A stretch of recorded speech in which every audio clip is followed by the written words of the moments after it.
Hello, and welcome to Seth of All Trades. As you can probably tell, we're keeping it a little bit loosey-goosey today.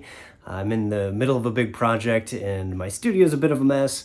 I've got lights in other rooms, and I honestly just didn't feel like setting everything up for my typical intro. So here's where we're at. I am incredibly excited for this video, not necessarily for what it specifically contains, but really just for what it bodes for projects down the road, and just the future of crafting in general in my world. So for Christmas, my wife got me a hot wire cutter, which, if you don't know what that is, it's used to cut foam, typically, and it is a piece of equipment that I have wanted for a while, just to see what I can do with it, see how much it simplifies and elevates sort of crafting terrain. So this video is really just me setting it up, the first few cuts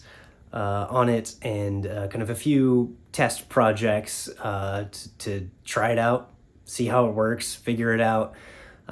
So yeah, let's get to it.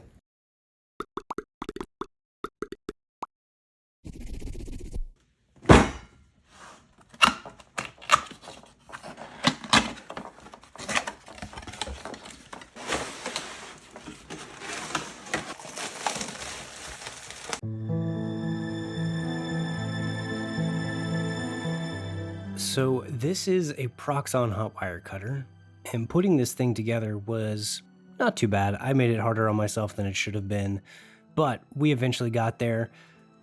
One of the issues I had to troubleshoot kind of on this first day was that the wire was heating unevenly, and it was sparking a little bit at the top, and it would get really taut and kind of flex. And I thought for sure I had set this thing up wrong and was somehow flooding it with electrical currents or something like that. But after a little bit of research, I learned that it just had to do with the metal wire perhaps sitting too long, something along the lines of it oxidizing, and literally just had to work the wire a little bit, kind of not bend it, but just kind of wiggle it a bit and wake it up, so to speak. I don't know the scientific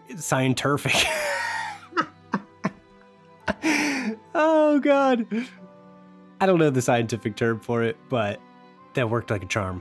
Thing's been running beautifully ever since. But yeah, this right here is the first cut I did on this new machine. And, you know, as expected, it didn't turn out great, but it was certainly an exciting moment for me. From here, like I said, I just did a few little test projects. I cut out some dungeon tile samples in a 3x3 grid, using the hot wire cutter to get those perfect dimensions, and then slapped some paint on those. And here's something I've wanted to try ever since I saw Jeremy do it over on his channel, Black Magic Craft, is make some tiny bricks for building walls and scattered terrain. So here's how that first little test turned out.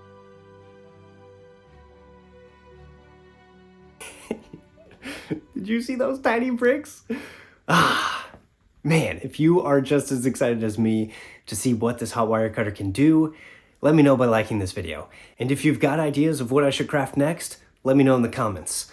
But between you and me, this hot wire cutter is going to be putting in a lot of time for this big project I'm working on. But more on that later. Catch you in the next one.